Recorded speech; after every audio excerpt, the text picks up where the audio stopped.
Hello YouTube family, thanks for joining me on my videos. If you like the videos, please give me a like. If you've not subscribed, please consider subscribing to the channel to help the channel grow. Thanks for watching the videos. Sincerely, thanks for watching. Hello YouTube family, thanks for joining me on this video. Let's dive into today's topic, which is still talking about the overturning of Roe versus Wade. It's been now slightly over a week and a day since Roe v. Wade was overturned. And what we found out just a few days ago, prior to the 1 week point, was that President Joe Biden apparently cut a deal with Mitch McConnell where Biden will nominate a very staunch anti-abortion right-wing lawyer to a lifetime federal judgeship.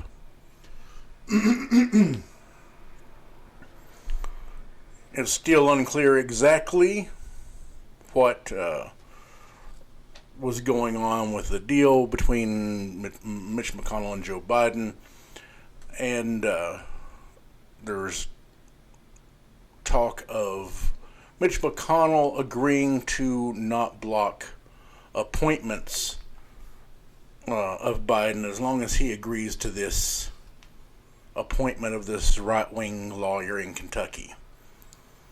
Which some of you may ask the question, why would Joe Biden be worried about Mitch McConnell blocking him, since there's been a carve-out in the filibuster for appointments, judgeship appointments. And so the Democrats can appoint judges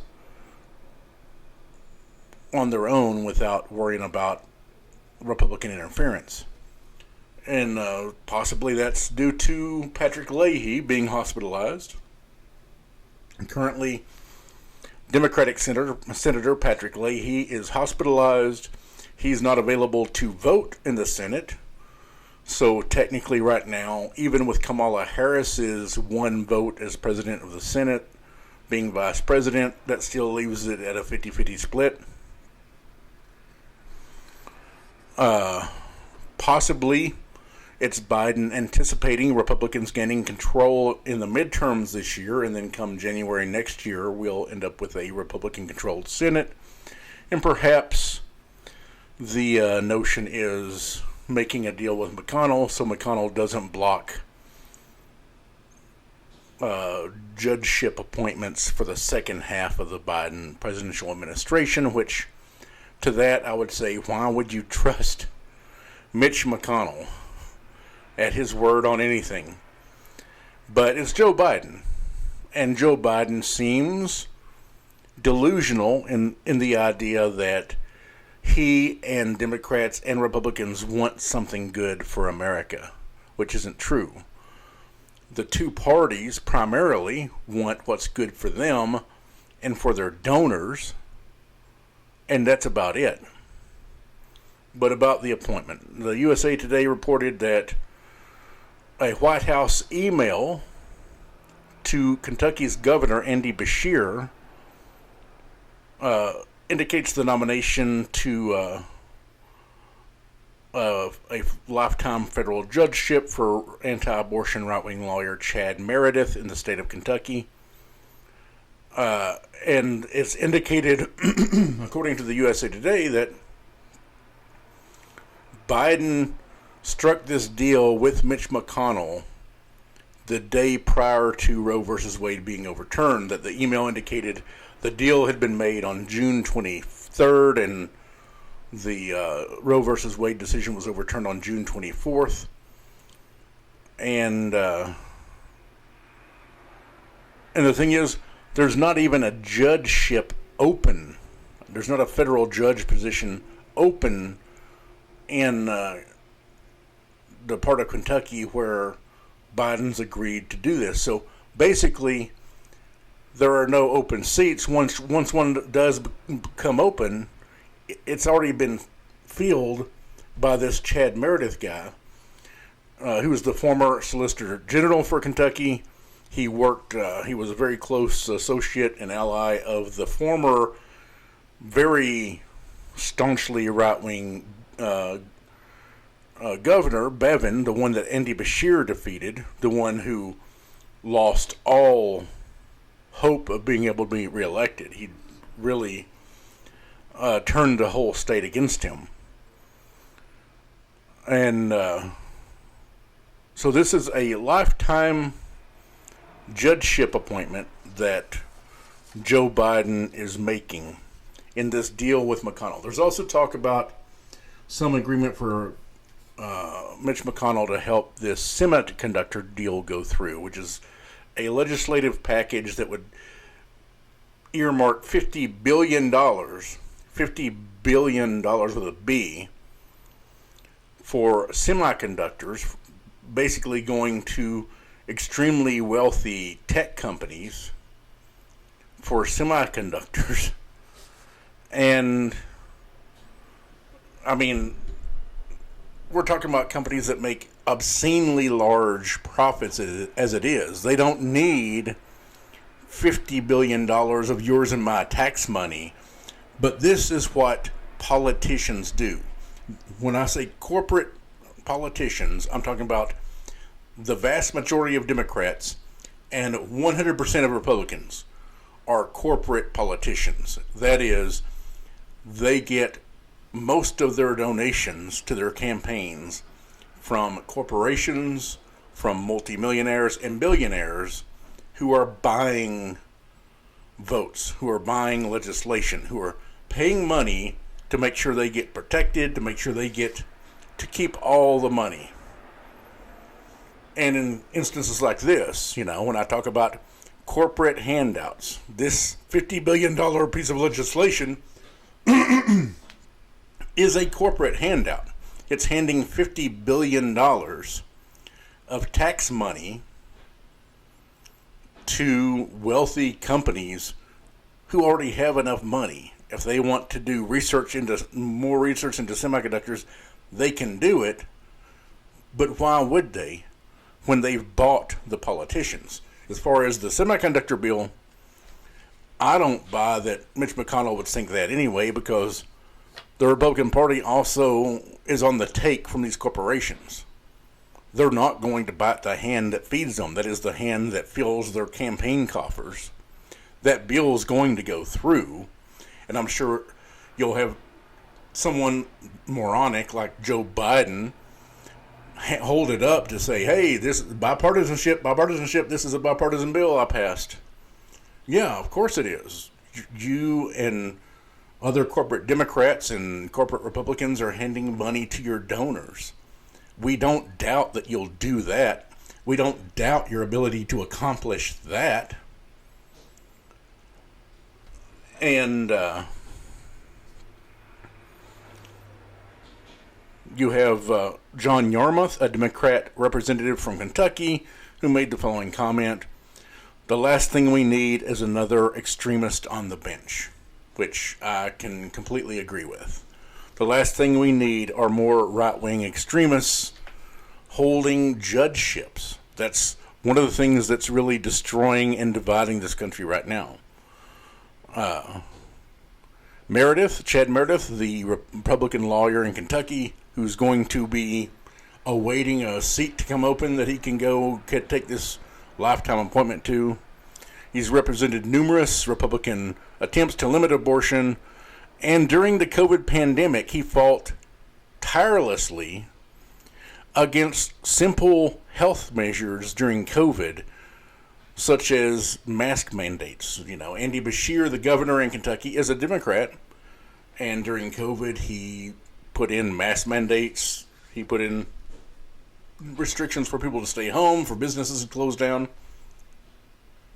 Things to try and keep his constituents safe. I mean, what Andy Bashir did is what any governor who really gave a damn about their constituents should do, which is close businesses, close schools, tell people to stay home, tell people if you go out, wear a mask. If you have to go out for groceries, whatever, wear a mask, social distance.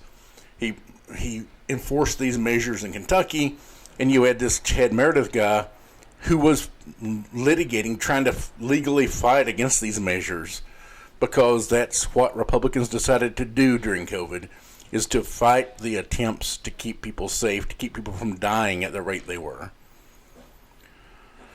And Chad Meredith is a member of the Federalist Society.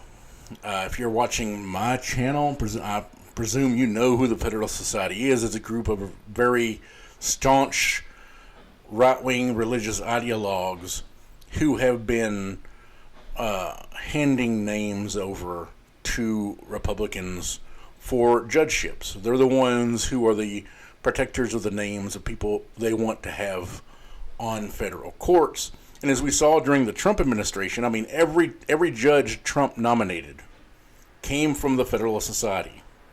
They were plucked off Federalist Society lists. And if you watched any of those confirmation hearings, what you saw was even some shock among Republican senators at how unqualified some of these people were for the judgeships they were being nominated to. Which shouldn't surprise anyone. I mean, Lauren Boebert, I just did a video recently on her, and she doesn't even have a high school education, allegedly. She dropped out of high school, failed to get her GED, so she is serving a district in Colorado, isn't even high school educated. I mean, Republicans don't really care who they put up for positions. Even the voters, apparently, a large swath of them don't care who they're putting up. They will put up a high school dropout to represent them in Congress. I mean, it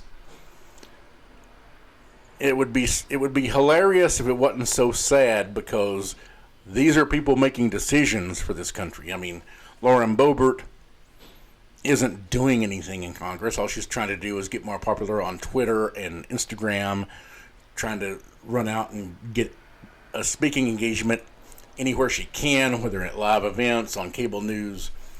She's trying to become more popular with her position. But someone like this Chad Meredith, who's being, according to the deal, nominated for a federal judgeship, a lifetime appointment, he has decades to ruin people's lives from a judicial bench. Just like our current Supreme Court makeup is extremely right-wing ideological. They're not making decisions based on the Constitution. They're making decisions based on their ideology. And that's bad for us. And now we get back to Joe Biden, who is unfortunately coming off as a tool for Republicans and what they want to do. But here's a small snippet of Biden's remarks following the fall of Roe v. Wade. So, if a woman lives in a state that restricts abortion, the Supreme Court's decision does not prevent her from traveling from her home state to the state that allows it. It does not prevent a doctor in that state from treating her. As the Attorney General has made clear, women must remain free to travel safely to another state to seek care they need. My administration will defend that bedrock right. If any state or local official, high or low, tries to interfere with a woman's exercising her basic right to travel, I will do everything in my power to fight that deeply un-American attack. My administration will also protect a woman's access to medications that are approved by the Food and Drug Administration, the FDA, like contraception, which is essential for preventative health care. And so Joe Biden, is making these claims that I'll do all in my power to protect a woman's right in states where they will face the consequences of today's decision. I mean, that was the comment he made on the day, on June 24th, when Roe v. Wade was overturned.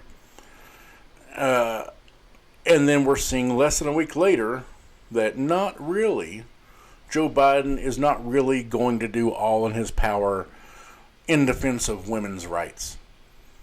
Because he is willing to put yet another anti-abortion, anti-trans rights, gay rights, right-wing ideologue onto a federal court for a lifetime appointment.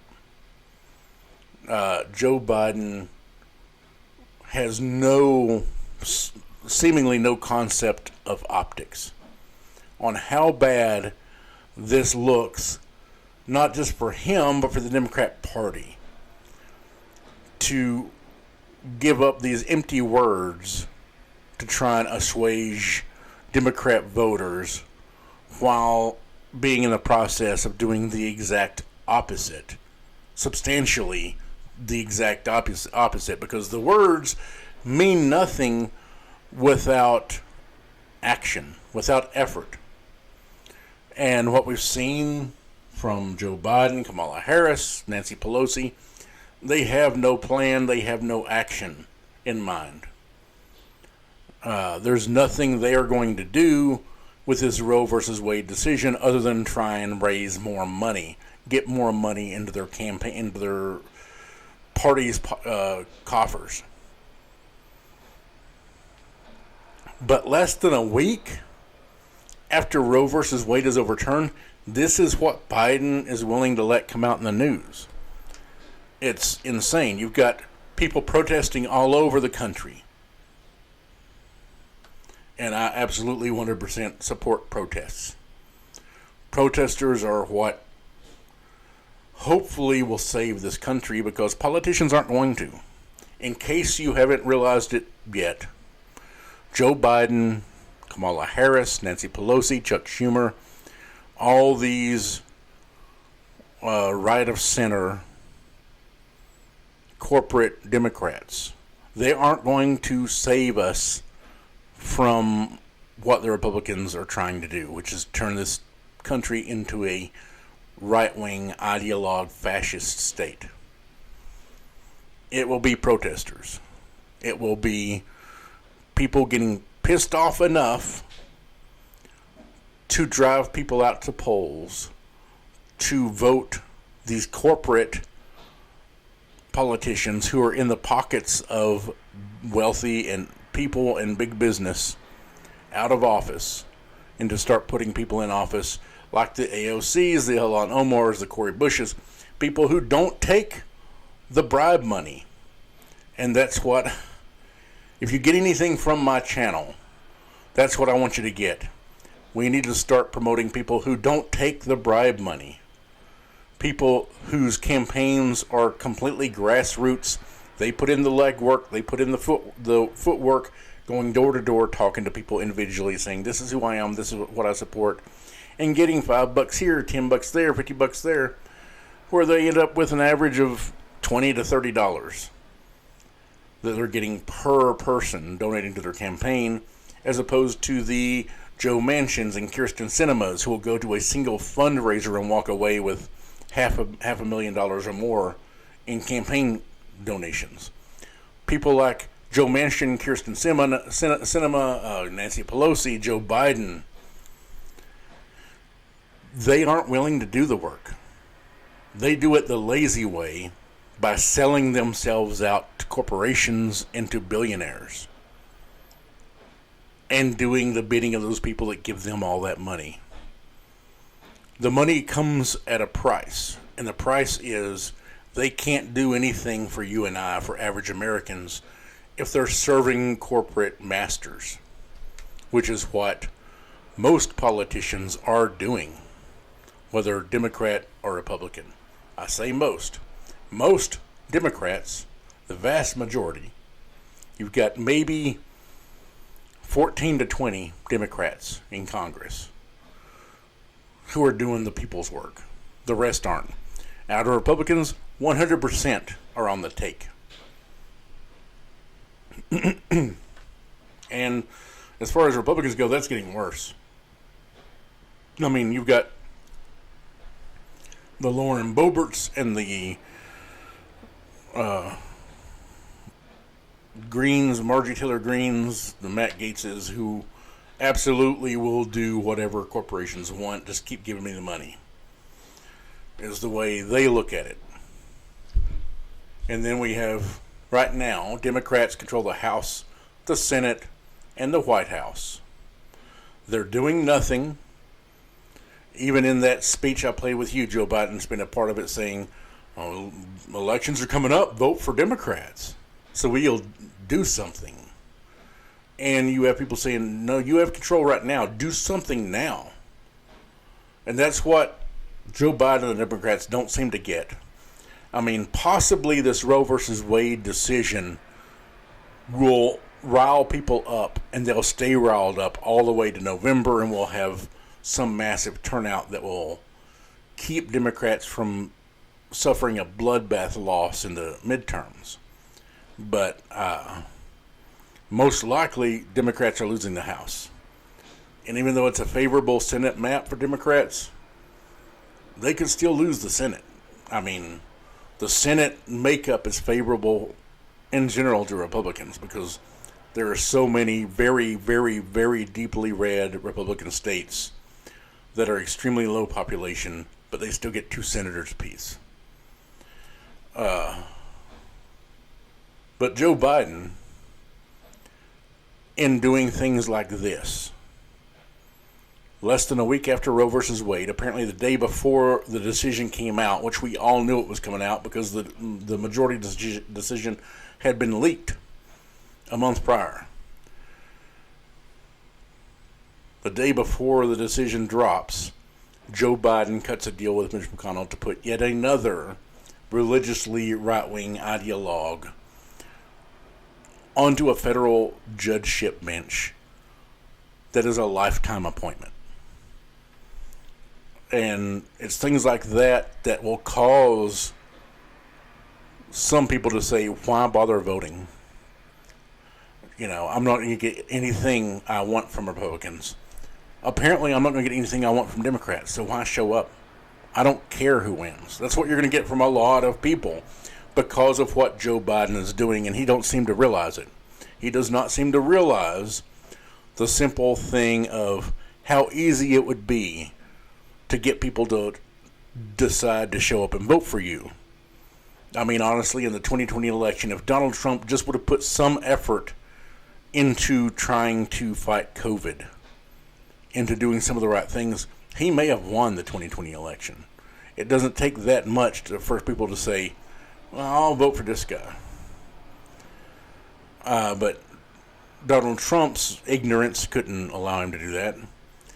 And Joe Biden's, apparently, his ignorance is keeping him from looking like a buffoon. I mean, why would you trust Mitch McConnell? We have the last president, Trump, put 3 Supreme Court justices on the court, one of whom is in a seat that should have been occupied by Merrick Garland.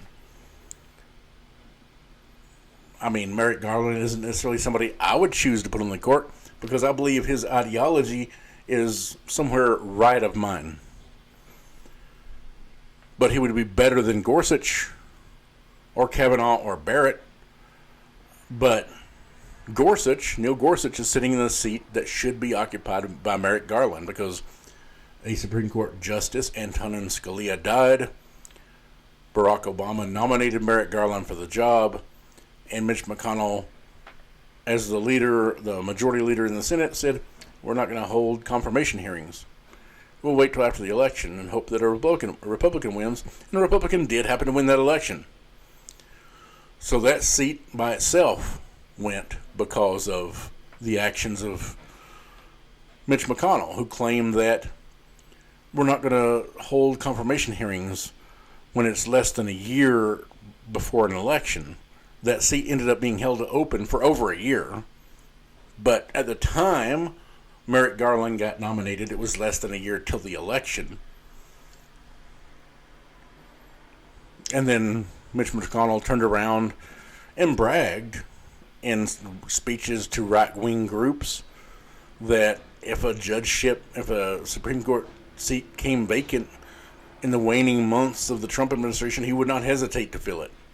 And lo and behold, that happened. Ruth Bader Ginsburg died, and within 2 weeks, Mitch McConnell got Amy Coney Barrett, another very right-wing, religiously right-wing ideologue on the court, literally a couple of weeks before the election. So why would you trust him? And I don't know if Joe Biden is that delusionally ignorant, or if it's a matter of he don't really care. He's so used to playing politics, this political game where he and the Republicans are trying to do what's best for their donors. And so many of their donors are crossovers. You know, they donate to both parties. That he just sees it as, we're doing what's best for our donors. We're playing this game with the American people, trying to say the right things to make them not oppose us. And we assume they're too dumb to catch on. We catch on. And people should be outraged. I mean, at this point, I don't know that I would vote for Joe Biden in 2024. Whether his opponent was Trump or DeSantis or Tucker Carlson, whoever the right wing puts up, ends up with as a candidate in 2024. I don't know if I would show up and vote down ballot and ignore the presidential election. I mean, I have no interest in Joe Biden being president at this point. He's apparently not just ignorant, but lost. If he thinks this is okay to nominate yet another anti-abortion ideologue onto a lifetime appointment onto a federal judgeship seat that isn't even vacant, the guy's going to have to wait for one to come open, then he would get it. It's pre-selecting because that's what McConnell wanted, and there is nothing to make McConnell hold up any deal he cut with you. Just because he says, I agree to this deal, doesn't mean he's going to uphold his end of it. So if Republicans take control of the Senate in the midterms come January, I expect them to shut down everything Biden wants to do. Biden's presidency is over. If Democrats lose one house in Congress, it's over. The Republicans will not let Biden accomplish anything Democrats want. I mean, the only way Biden will get any legislation passed if Democrats lose one of those two houses is if it's Republican legislation that Republicans want, which may be right up Biden's wheelhouse. His career in the Senate as a Democrat was whipping up Democrat votes for Republican legislation. That's what he spent his lifetime doing in the Senate. And yes, he's lost a step mentally. He's old. He's around 80. And he's obviously not as spry as he once was. But the thing is, he was never a champion. He was never a hero. He has always been a liar, politician who is very corrupt and on the take from corporate interests. Like so many of them, Joe Biden is no different. So please be mad, be upset, tweet, put out messages to tell Democrats how absolutely worthless and pathetic this move is. And I don't know, maybe we'll see if Biden listens to outrage from the base. Or if he says, nah, I don't really care, and just goes forward with it. You know where the corporate Democrats stand. It's not with you and me. It's with their donors. And that's it. But that's it for this video. Thanks for watching. I hope you all have a pleasant day.